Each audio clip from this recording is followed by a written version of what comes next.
let me start by thanking everyone who's come to the webinar today. It is my absolute privilege to serve as the CEO of the Medical Council of Canada. And I want to start by really thanking all of you for joining today. Thank you for your dedication, your commitment to wanting to serve patients in Canada. And I want to thank you for continuing on that journey. The Medical Council of Canada, I'll say quickly, is certainly committed to serving all of our candidates. And many of those candidates are you, international medical graduates, internationally trained physicians, and we have that commitment. Today's webinar is particularly special to me for a couple of reasons. One is there's a lot of talk about the needs in primary care, and they do exist, but those needs also exist in specialty care. Number two is, as we are doing our best to serve our candidates, all of you, we are hearing questions about specialist routes to certification and licensure. And so this is an important area for us to address. And number three, as an anesthesiologist myself, obviously specialty care is near and dear to my heart. Luckily, we have some extremely talented experts with us today. I want to first welcome Chantal Benoit, who is a good friend as well as a colleague with tremendous expertise and wizardry in the area of credentialing, and works at the manager of the credentials unit at the Royal College of Physicians and Surgeons of Canada. That credentials unit resides in the Office of Standards and Assessment. And Chantal certainly knows her stuff with over 20 years of experience in the credentialing of specialists through the Royal College. Next, I want to also welcome yet another friend and colleague, Ms. Corinne de Bruin, who is the Executive Director of Registration with the College of Physicians and Surgeons of British Columbia. Corinne graduated with a Bachelor's of Laws and has been a long-serving British Columbian in that province. And her role is very much related to registration, which is related heavily with whether or not whether person gets licensed to practice in the province of BC. And lastly, and I know I'm going to see many hearts aflutter here, I'm going to introduce Dr. Filipe Santos, who, whether or not you knew, arrived in Canada in 2017 after completing medical school, his residency training, his PhD in pharmacology in Brazil. And don't be embarrassed by all the hearts fluttering away there for Dr. Santos. He's currently working as a Royal College certified anesthesiologist in the University of Toronto at St. Michael's Hospital. And as you know, we have been very fortunate to have Filipe join us here at the Medical Council of Canada as our advisor on international candidates. So I want to just start by recognizing this is an hour-long webinar, and I want to be clear that in an hour, I'm sure we're only going to get to the tip of the iceberg of many of the things that you have questions for. It's very difficult in an hour to touch on every nuance in specialty certification and routes to licensure. But what we're going to do today is certainly cover the main routes to licensure and certification through our experts. And what we're committed to doing, as Meredith mentioned, is following up on your questions. And and when need be, perhaps have another one of these webinars. So we're committed to getting the information to you in this rapidly changing field. So I want to start by diving right in with our panelists here. I'm going to start by giving them each a little opportunity to explain where they come from. And I'm going to start with you, Chantal.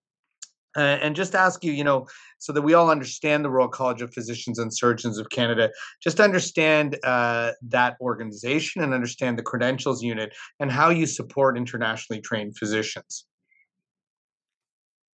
Thank you. Thanks for the intro, Vern, and thank you, Medical Council of Canada, for putting this together. And I definitely love seeing those hearts for Dr. Santos. I had the pleasure of seeing him live at the IMG conference, and I definitely see where all those hearts are coming from. So I'm happy to be here today to talk about the Royal College and, how we can support IMGs through the process and hone in a little bit on what we do and why. Um, I'm hoping to make things feel a little bit less overwhelming during this process. But the Royal College is Canada's official body for assessment and certification. What I want you all to know is that we are committed to supporting international medical graduates throughout their journey from application straight through to certification.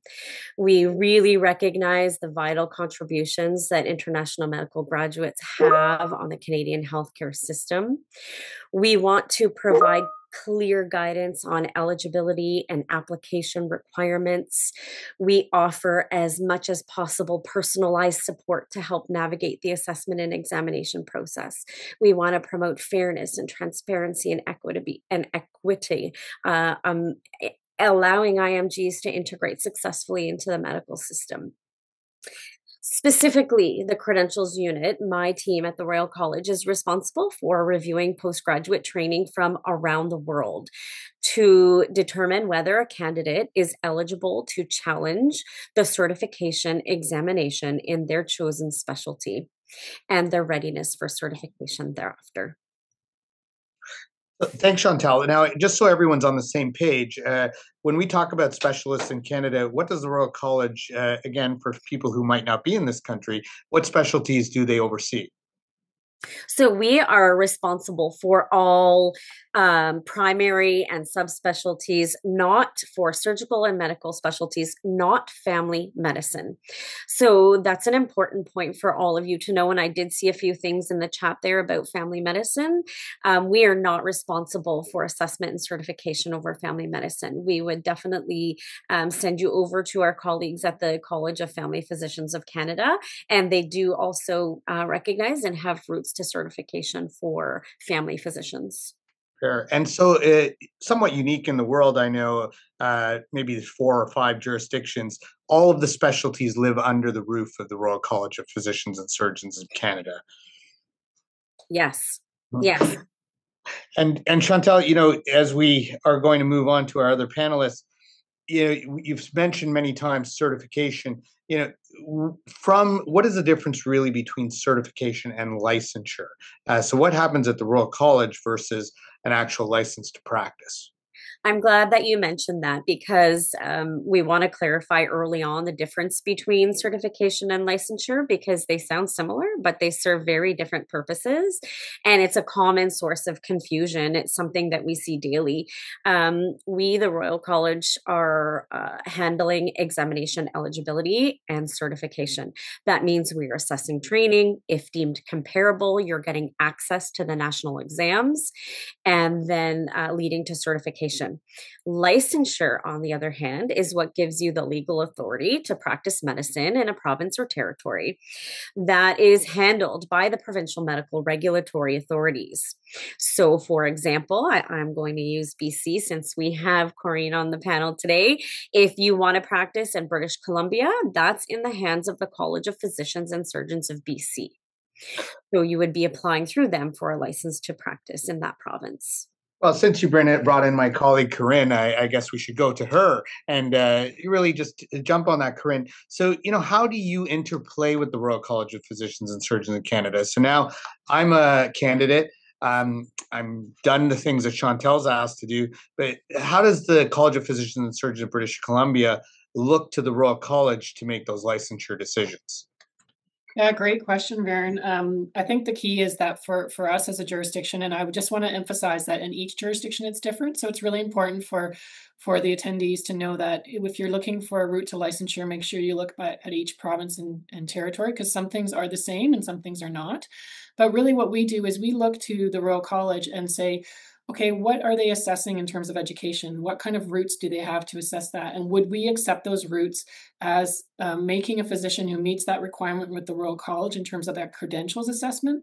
Would we recognize that in order for that physician to become eligible for registration and get licensure as a specialist in BC? So that's the interplay. So we really look to the Royal College to do that assessment of credentials and education and for them to say, yes, we believe this physician is eligible to write this exam. And we'll say, okay, we'll take that. And they either can get an independent license with or without sponsorship or supervision. So Hopefully that helps. And yeah, and Corinne, while we're here, I know obviously certification, education equivalency examinations are one part of it. What other things might you look for in British Columbia or maybe some other jurisdictions about a person's eligibility to practice? Yeah, for sure. So we just really look at currency and practice. So we make sure that in the last number of years, there has been a component of practice that does vary by jurisdiction. We look to see that they're of good professional conduct and character, and that we get, if you've been a physician elsewhere, which most attendees have and are, then we ask them for a certificate from their latest, like from where they've practiced in the past, just to see what their practice was, if there are any issues that came up, complaints or things like that. We also mandate English language proficiency because in BC, for example, all medical records need to be in English, whether it's an electronic medical record keeping or otherwise. And so those are just some of the things we look at. We used to ask for references. We actually just eliminated that requirement. And it's actually making our applications process much faster. Great. Well, I'm going to come back to you in a second, but I'm going to go to my colleague, Dr. Santos.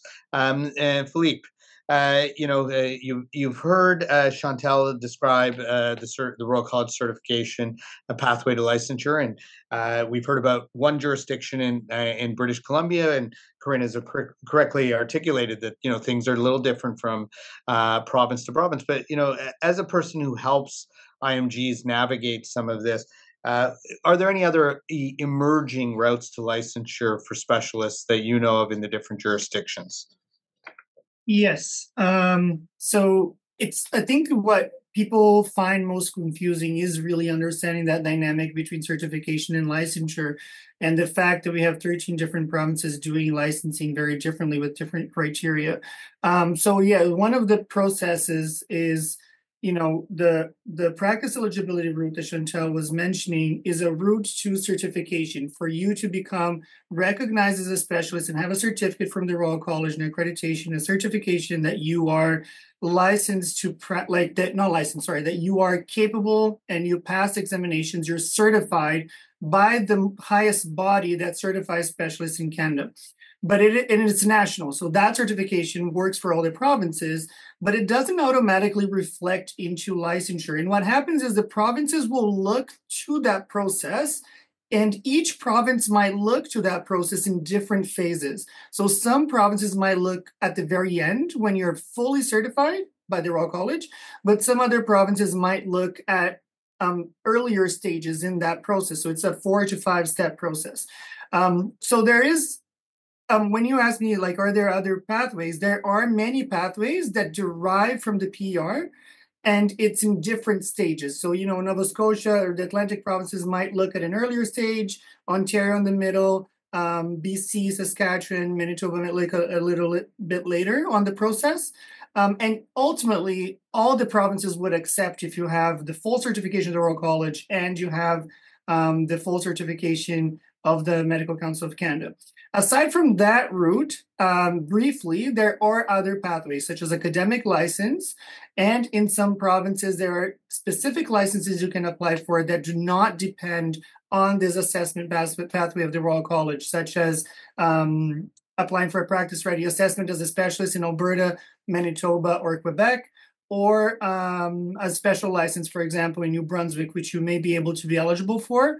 Aside from some provinces such as Nova Scotia that will give license to specialists coming from some countries. So if you're licensed to practice in the UK, New Zealand, or Australia, for example, Nova Scotia would be able to review your credentials and you might be able to apply for a license there, regardless of the process of the Royal College.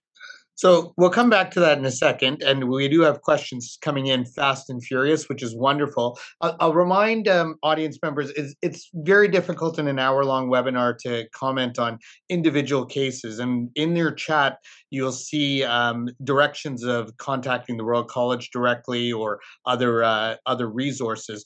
But Philippe mentioned, and we're going to do our best. We sometimes get tangled up in our TLAs, or three-letter acronyms. He mentioned PER. So I'm going to come back to you, Filipe. I'm going to go to Chantal. Chantal, PER, can you unpack what those three letters mean and what the route to certification by the Royal College is through the PER?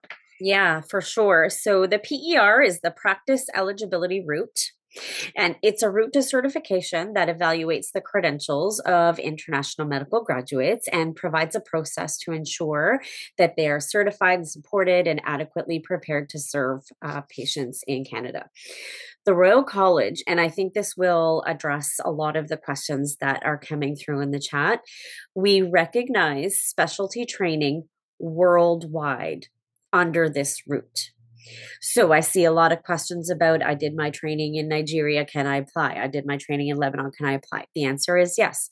As long as you completed specialty training worldwide, you are eligible to apply for an assessment to determine examination eligibility.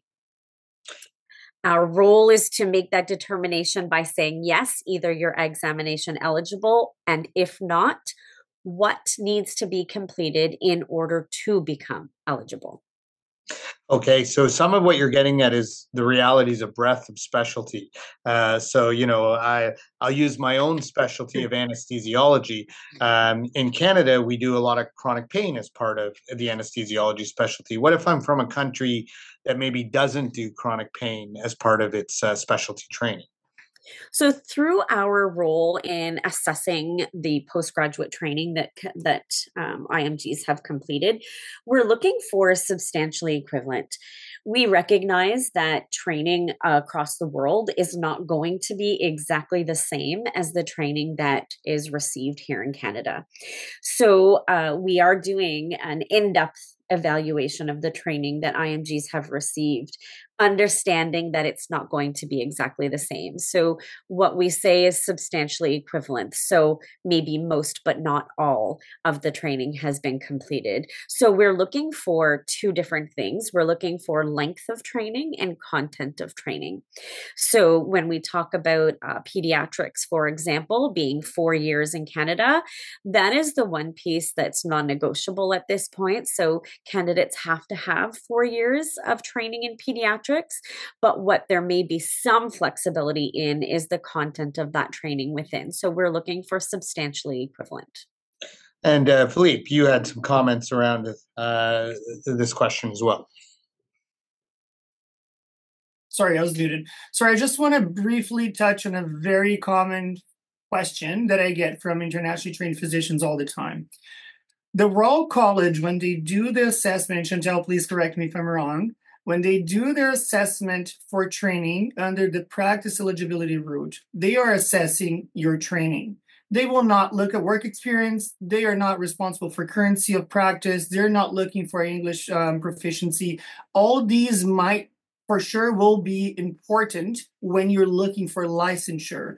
But to assess whether or not you're eligible for examination by the Royal College, these factors do not play a role. So you can apply for the assessment of your eligibility even if you're out of practice. You can apply for the assessment even if you are didn't do your English proficiency exam yet, or if you are not in the country. This is accessible worldwide. However, you need to keep in mind, and I always suggest, that you understand what you're going to do with the eligibility letter should you be granted eligibility. So why are you applying for this? What is your purpose? So that you can prepare, and all these other pieces, even if you don't need them specifically to apply for the assessment of the Royal College, they might be crucial and very much needed when you go to, for example, the College of Physicians and Surgeons of BC or any other of the medical regulatory authorities and request your license to practice.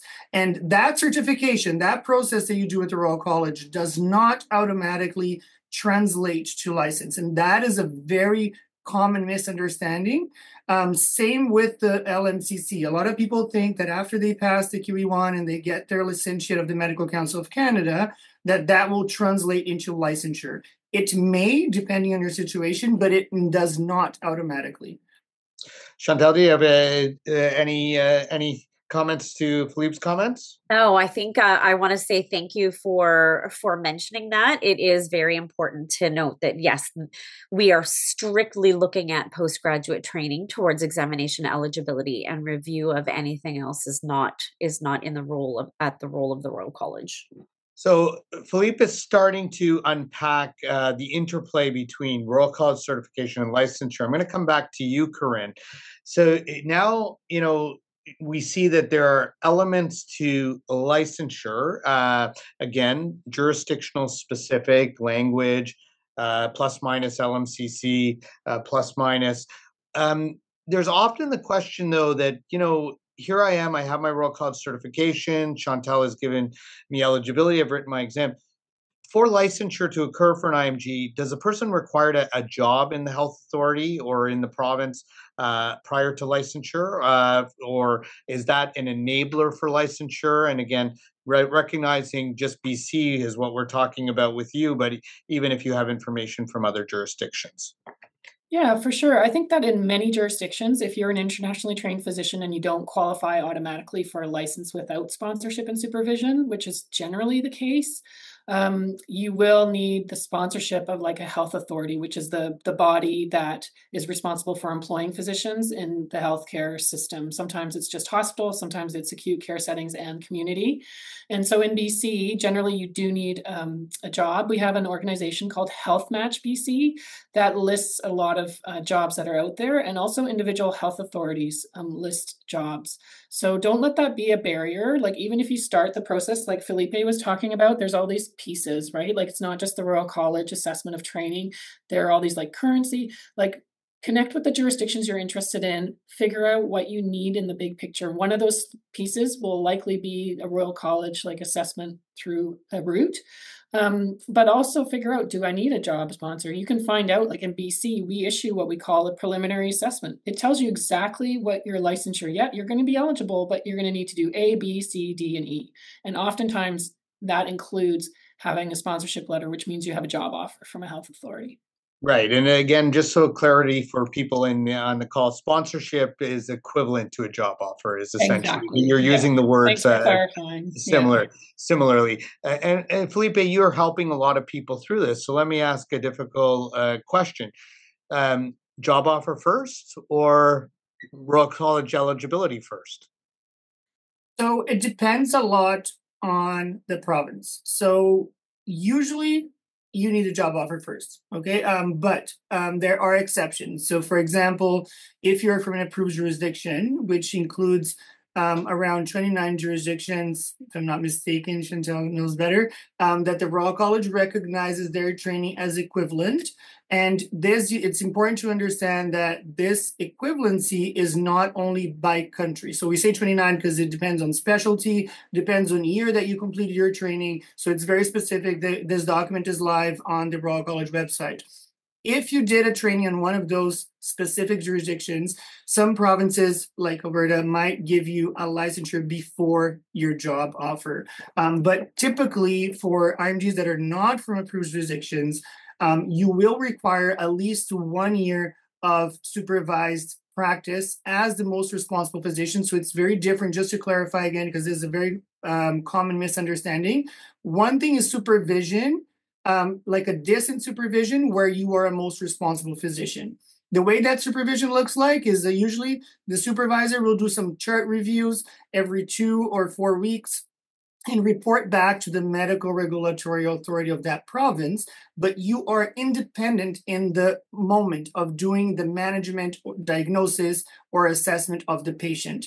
When we talk about supervised licenses on a limited role, such as associate physician, you are supervised on every patient during the process, for example, of patient care, not only on chart reviews, and you're not the most responsible physician. And the reason why this is important is because when you look at the requirement of whether or not you need a job offer, so for associate physician roles, you always need a job offer first. As a most responsible physician, it varies. If you are from approved jurisdictions, you may not need one, but ultimately, and just to make it easier for everyone, it will most likely start with the job offer. Okay, I think that's clear. I'm going to come back to this in a second. I'm going to ask my colleagues in the back room to post the link to the 29 jurisdictions, approved jurisdictions for the Royal College, which, as Chantal will attest, those are approved jurisdictions where Royal College eligibility is granted because of substantial equivalency having been decided a while back. Chantal, I'm going to come back to you.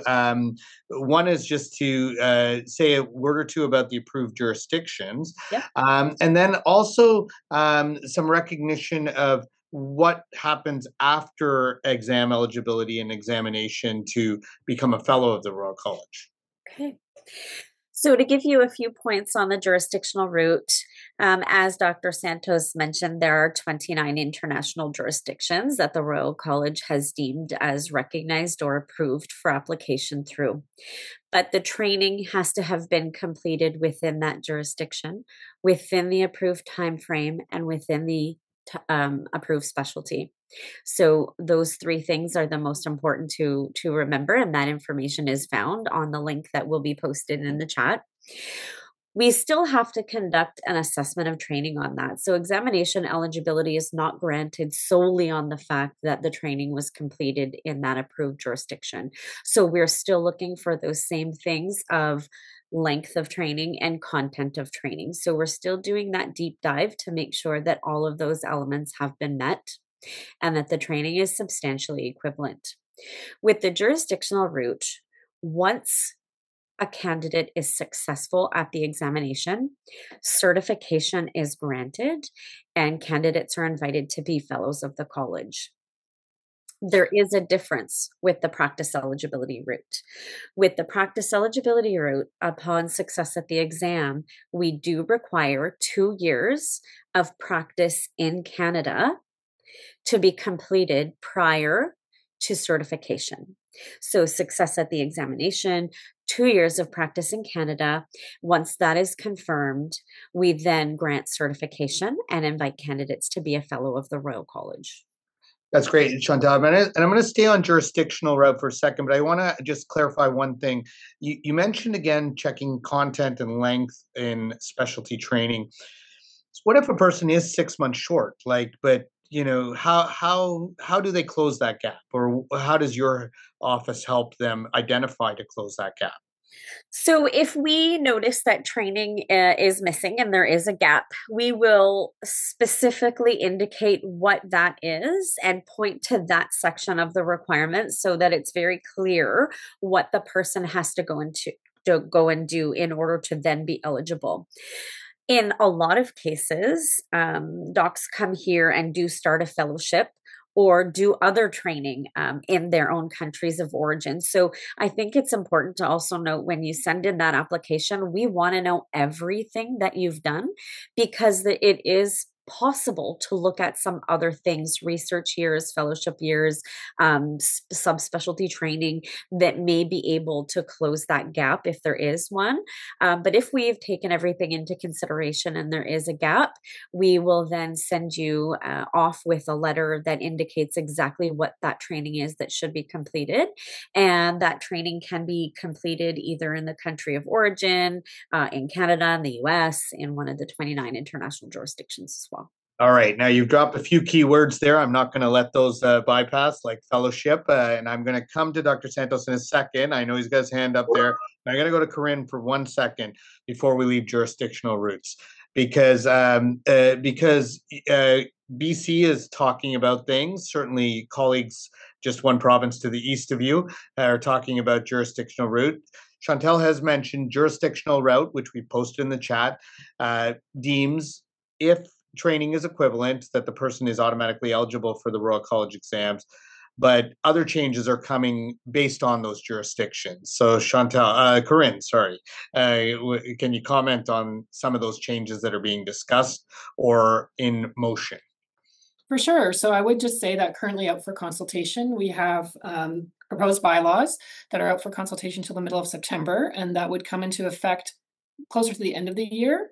If there's no substantive issues. And they basically indicate that if you are a physician that qualifies through the approved jurisdiction route, or would, for an eligibility ruling, that we would recognize that they could apply for the full independent class of licensure. And we wouldn't even, under that process, mandate them getting an eligibility ruling letter. We'll do that assessment internally to see if it matches the approved jurisdictions. So that's really a huge shift. We've just recently done that for US trained and board certified, and they are now eligible for the full class, and they don't have to sit at the exam ever. And the same thing under the proposed bylaws. They already have certification in their home jurisdiction where they obtained their certification and did their training, and they do not have to sit the Royal College exam. Okay, so again, just for clarity, for this group, if they choose, although there are benefits to fellowship and certification, which we'll probably not touch on today, but you wouldn't, if you're from these approved jurisdictions, what we're seeing emerge in BC, out for consultation, approved in Alberta, is training and certification from an approved jurisdiction does not require eligibility from the Royal College or examination from the Royal College to move to full licensure. Correct.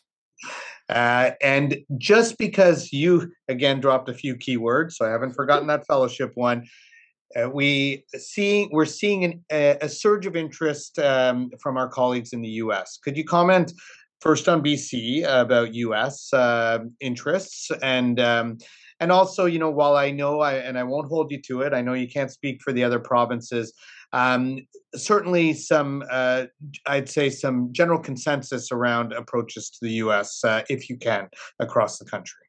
Yeah, for sure. I would say BC was not a leader in this space. I think most other jurisdictions across Canada actually recognize that if you are US trained and certified, you're eligible for the full class. And so we've just, that came into effect July the 7th. And I can tell you that we've had so far, that's last week, 25 applications and 2 registrants already. So in that time period, so that's pretty impressive. The biggest challenge so far has just been the work permit piece. So, but even the federal government's working on that. So we're seeing some movement there.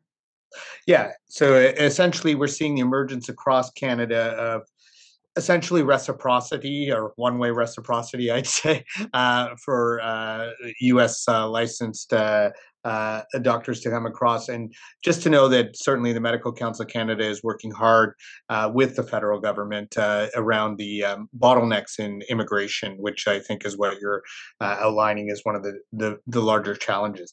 So Filipe, I'm going to come back to you. You've heard about approved jurisdictions. I don't know if you want to comment any further on that, but Chantal also mentioned fellowship. Fellowship is an interesting word. It has many different meanings. There's fellowship with the Royal College, which is essentially membership with the Royal College, for lack of, but there's also a training fellowship, but where people come for essentially subspecialization or super specialization training in Canada. How does that play into the routes to licensure? Yeah. So first, I just want to clarify the word fellowship. In many countries, fellowship is referred to as it is for when we're a fellow of the Royal College as a member, as you said. However, when it comes to training, there are 2 main types of fellowship training, which is usually a training that you do, a further training that is in a scope that is a little bit more narrow than your primary specialty. And it can be either clinical or research, and sometimes both. To know if it's clinical or not, it basically depends on whether or not you have a license with a medical regulatory authority to practice medicine, which would be an educational license. Some research, like exclusively research fellowships, fellowships that are exclusively research in nature, they do not require a license with a medical regulatory authority unless patient care is going to be involved. That said, how does this play a role with licensure? So there's 2 pieces of it. One is that some and quite a few of the specialties of the Royal College, when you look at the standards of training requirements, which is the document that the Royal College will consider as being the Canadian training standard, and which they will assess your training against. A lot of the specialties have room to accept fellowship training up to a year as being part of your training that you need to be able to be considered eligible or not for the exam. So an example would be like an anesthesiologist that does 4 years of training in a country and then comes to Canada and does a fellowship. They may be able to use that as the 5th year. And I say may because they need to have done a significant portion of that fellowship in the general scope of that primary specialty. If it's very, very narrow, they might not be able to use it.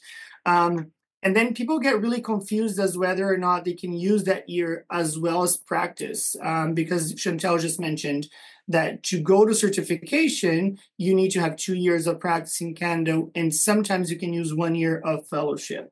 So if you already use that 1 year to get eligible, so let's say the anesthesiologist that did 1 year fellowship needed that as the 5th year to become eligible, they cannot double dip. They cannot use that year as the 5th year for getting eligible and as the 1st year of practice. So they're not able to do that. But if they have 2 years of fellowship, they may, under review, have 1 year counted towards the training, 1 year counts toward the practice.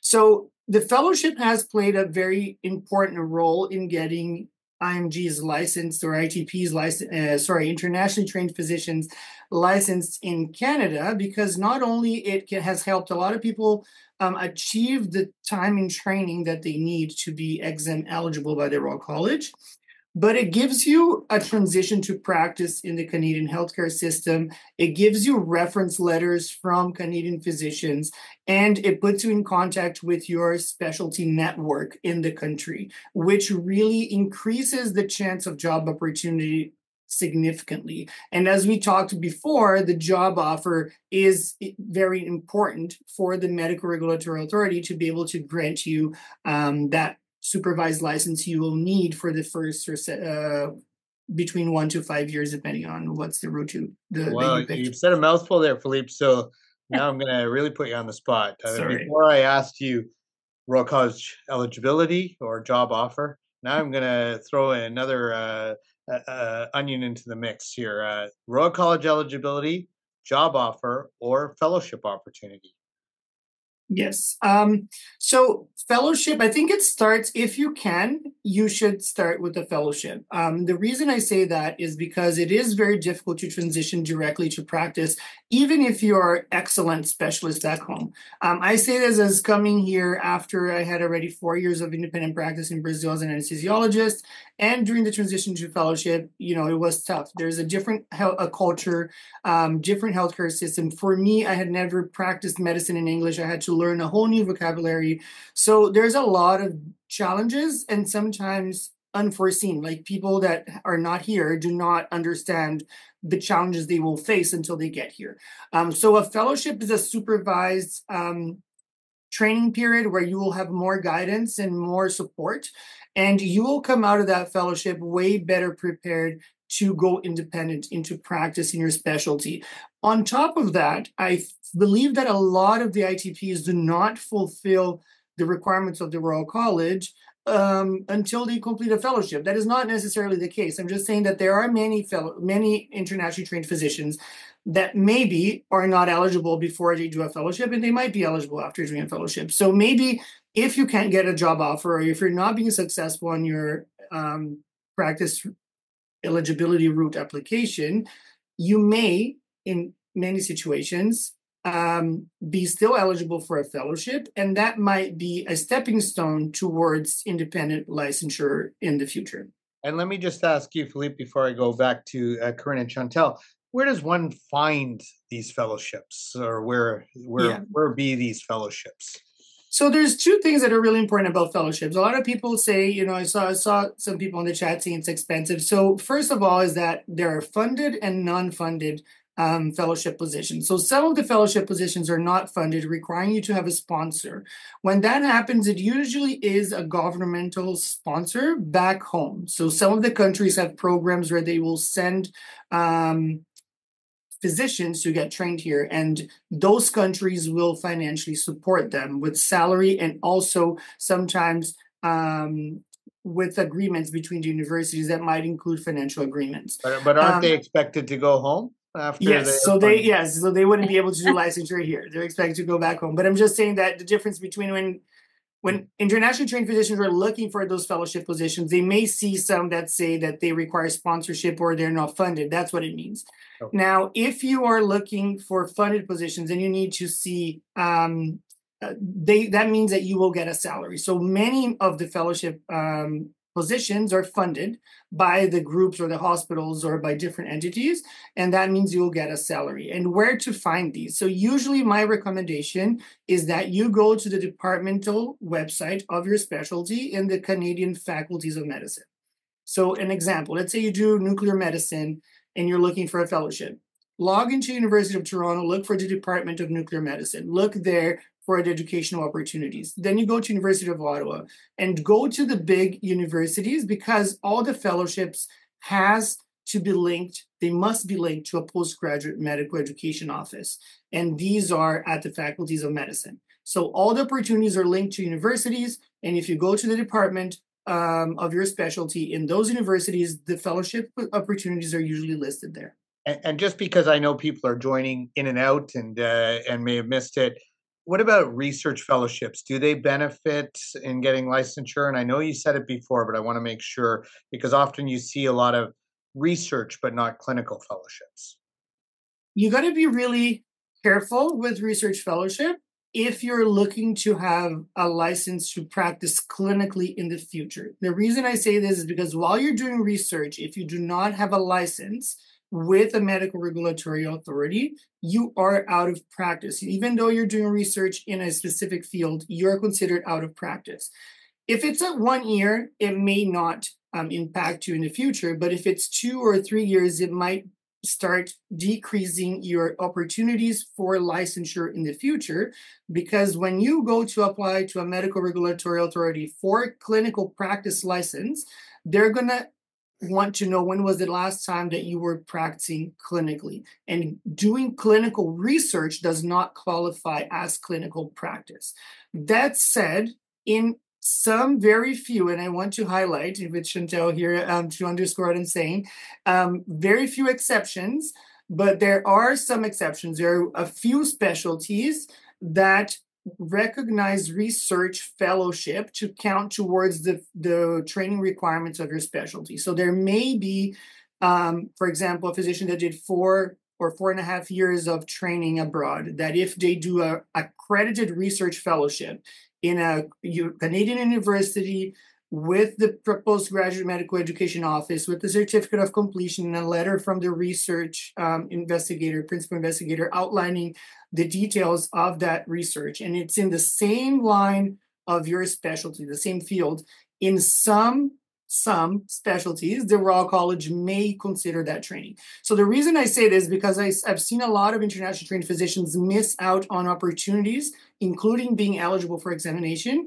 for not including all their training. And as Chantal said, include everything. Include your internship. If you did a master's or a PhD or a research fellowship, you need to include all that and leave it to the Royal College to assess it towards the specialty training requirements, because you may be missing out on opportunities by not outlining clearly what training you have done.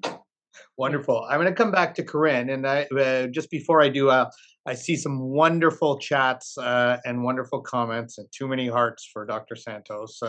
See. But I will remind folks that it is difficult. I know there's a lot of nuances and individual cases and individual circumstances. We put lots of links up there of how to and who to connect with at the Royal College and here at the MCC, and we will work with you through your individual case. But it's difficult on this webinar to dive into individual cases. You can imagine the nuances. Corinne, back to you. Dr. Santos, you've heard it a couple times now, and you even said it. Eligibility beyond certification and so forth is there's a lot about recency of practice. Can you just explain what we mean by recency of practice? And in particular, I know there's sometimes some nuances between supervised practice and independent practice. And so how do we, why is that so important to the regulator? And what are some solutions when you see someone who's may have expired a little bit in that recency of practice? Yeah, for sure. I'll just qualify this by just saying I'm talking about BC, but in BC, in the last, if you're applying for licensure in BC, our mandate is public safety. So we want to make sure that the physician who's going to be licensed is safe to practice and that patient safety is our priority. And part of that is that we say that in the last 3 years, you need to have practiced at least 24 weeks, 960 hours. So that could be in 3 years ago, and then you're almost in the next year and a half, let's say you didn't practice, you'd still be current. The great thing now is we're creating more opportunities for physicians who are not current to regain their currency. So if you are a physician specialist who may be eligible for the provisional class here, even though you're under sponsorship and supervision, if you're not current for practice, you can come up with a retraining program, put a proposal together, we will review it, and we will tell you whether or not you can proceed with that. You would then, if that's approved, go through on an educational license to do that retraining. If it's satisfactory, we would consider you to be current. Just recently, we made some bylaw changes that for the associate physician, which is not for independent practice, it's like you're working under an attending. If you are an associate physician and you're a specialist, you can also get retraining if the health authority, remember that's the person who's the organization that will be offering you a job, if they will support you in that retraining, they will put together what that retraining looks like. Could be 2 weeks, could be 4 weeks. If you then get licensed, you do that retraining, and then after that starts your 12-week evaluation in your associate physician role. So I think it's really great that we're creating more opportunities and pathways for physicians to regain their currency. And just so again for clarity, different terminologies, associate physicians in BC are similar to clinical assistants in other provinces, if Correct. I'm not Yeah, mistaken. that's correct. And we've made a lot of this. Again, I applaud BC for the many routes to licensure.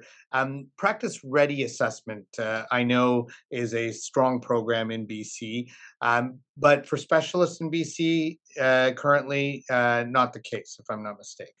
That's correct. Only for family physicians at this time. Okay. There are, though, as you will attest, PRA specialty opportunities in some other provinces, Alberta, Manitoba, Quebec, and it's certainly being looked at in other provinces as an expansion from the primary care. Now, before I leave you, Corinne, maybe this should have been the first question I asked and zoom out. I said earlier that a lot of focus has been on primary care because that is what our country needs and our patients in Canada need. But sometimes we overlook the realities that there are also needs in specialty care. Can you give us a little bit of a lens of perhaps some of the specialties in particular in BC again, so that you're not speaking for other provinces, but recognizing that there is some generalizability, the specialties that are of need in your province? Yeah, I think there's a great need. So I would say to any specialist, just contact the jurisdiction and see if you have a pathway to licensure, see if you can get a job. But don't let what I say now now limit your opportunity. What we see is there's a real need in anesthesiology, medical oncology, pediatrics, and psychiatry. I think those are the big four that I see for BC that we get a lot of urgent requests for. Okay, that's great, Corinne. And again, I'll speak more on the national scene. The other ones that we do see sometimes is internal medicine and geriatrics. And again, that's not to dampen any spirits. Those are just the highest need specialties. Certainly, we have specialty needs in all specialties across this country. And as Corinne says, to scratch at the jurisdiction you might be thinking about to see what the opportunities are. Chantal, I'm going to come back to you now. Philippe said a lot about fellowships, so those extra training things. And I just wanted to see if there's anything you wanted to add around fellowship and the role it might have in the path to certification at the Royal College or licensure.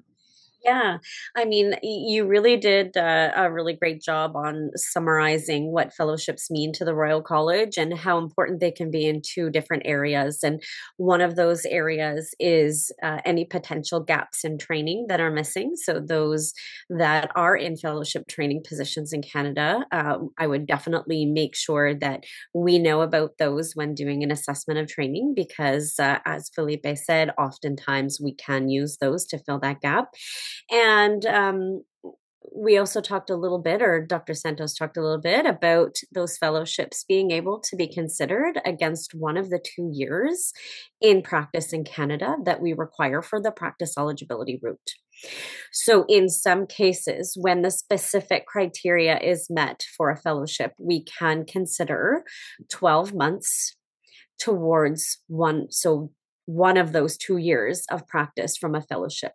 The fellowship has to be a minimum of 50% of the time in the specialty in which you are applying for. So if we're looking at a pediatrics application, it can't be a neonatology fellowship. We have to make sure that that fellowship, you're practicing in the breadth of the discipline. So a minimum of 50% of that time spent in the pediatric specialty. And if there are any questions about that, which there often are, we get a lot of questions daily about, I'm in this fellowship, can it count? What can I do? We want to talk to you one-on-one about that fellowship that you're doing and investigate it with you and see if it may fit the criteria that we're looking for. And again, I know we have different people in different stages of all of this, Chantal, but and I know it's not really your box at the Royal College, but what after exam eligibility, just so people understand what the exams look like very quickly, what the exams look like for specialties that a person, because they can be very different than other countries. Yeah, definitely. For our certification examinations, we have a written and an oral part for most of the examinations that we host. So that is a written paper-based examination, and then there is that oral examination, which is that in that interaction with an examiner and a candidate going through specific scenarios. Great. And just by written, some specialties are short answer questions, some are multiple choice questions, Yes. some are a mix of the two. And the oral examination is really that sort of back and forth conversation through cases, often with an examiner that's pushing people a little bit to more to management of a scenario. Is that fair? Absolutely, yes. Okay. Philippe, back to you. I wanted to ask, we've talked a lot about PER and now and a little bit about PRA. I wanted to see if you had anything to add around the practice ready assessment route and the opportunities that exist in some of the provinces. Yes. So the practice ready assessment is, as the name says, an assessment. So it's not a training opportunity such as a fellowship or a residency, where you will be evaluated throughout a period of time, which for specialists may be more than the 3 months that is typically done for family medicine. It can go up to a year, where they will assess your practice and determine whether or not you're ready for licensure. The good thing about PRA is that it allows subspecialists that may not be eligible for the exam eligibility through the practice eligibility route that we were discussing. Some of these subspecialists may be eligible for a practice ready assessment. So I'll give an example. In many countries, cardiology has become a primary specialty, but in Canada, it remains as a subspecialty. So even if you did 5 years of training in cardiology, the Royal College cannot, it's not their, they cannot grant you exam eligibility for the subspecialty examination without you first being eligible for internal medicine, and you wouldn't be eligible for internal medicine because your training was in a subspecialty. However, if you do have, for example, 4 or 5 years of training in cardiology, you may be eligible for a practice ready assessment, for example, in Manitoba, potentially in Alberta or Quebec. It depends. The rules are a little bit different in each province. So for some subspecialists where the practice eligibility route may not be an option, the practice ready assessment might be an option. Another difference is that the the practice eligibility route that we discussed looks specifically at training. And after you obtain or you engage in that route, or during that assessment, there is absolutely no assessment of you actually performing clinically. That is the main difference, right? One is assessment of training. It's a paper-based or document-based assessment versus the practice-ready assessment being a workplace-based assessment. They're going to assess you in the hospital or the clinic taking care of patients. So it is commonly mistaken for each other because they're both abbreviated and people start getting mixed on all this spaghetti. But it is very different. One is an assessment of you taking care of patients. The other is an assessment of your documents of training. And I just need to make that very clear. But you may be eligible for one and not for the other, depending on. And we'll come back to that in a second. But before, as we approach the top of the hour, I know that our expert and friend and regulator from the College of Physicians of Surgeons of British Columbia turns into a pumpkin. And so I wanted to give her just a final minute to make any final comments. And I want to just also take this opportunity to thank her for joining. And I think what's probably the most important thing I hope that everyone on this call and webinar sees is that our regulatory system is here to help and really wants to help international graduates and internationally trained physicians, help them get to licensure so that we can help our patients in Canada. So Corinne, final words from you, and we'll stay on with Filipe and Chantal after you depart. Thank you so much. I just want to say that, reach out to each jurisdiction or the jurisdictions you're interested in. Email, most of them have a general email registration inquiry, and we can help you figure out what your specific pathway may or may not be. Hopefully it's a may, but we will give you all your options. And I just want to say thank you very much for this opportunity. And it's been great. Thank you, Corinne. And we will post all the links to the various regulators and all the jurisdictions online. Thank you again, Corinne. Thank you for helping. And we know where to find you as more questions will come up. Thank you, Corinne. Bye-bye. All right. And then there were two. We'll see. Hopefully none of you will log off from a difficult question. Filipe, I just sorry to interrupt there. I wanted to make sure Corinne had her last words. Anything else you wanted to say about the practice ready assessment that you didn't get in there? Just that, you do need, for the practice ready assessment, the job offer is even more crucial because it's not only a job offer, they need to accept and be accredited with the medical regulatory authority as being accredited, sorry, repeating the word, but being accredited to be able to assess you. So a fellowship, for example, clinical fellowship is very different than doing a practice ready assessment. In a clinical fellowship, you're training, and that department providing that training might not necessarily be accredited to be an assessor for independent licensure. So when you are doing a practice ready assessment, that sponsor, so whoever offered you the job or whoever's supervising that department, has gone through a process with the medical regulatory authority to ensure that the physicians in that department or institution have the necessary training to be assessors, and they will be able to evaluate your training to inform the medical regulatory authority whether or not you're ready for independent practice. And then the medical regulatory authority will make a decision on whether they issue a license or not. Just a very positive information. The College of Physicians and Surgeons of Alberta just released their annual report. And in the last year, so that when they list the practice ready assessment, it is mixed specialist and family medicine. So it's hard to know which ones are related to specialists. But in the last year, they do put there that their pass rate was 100%.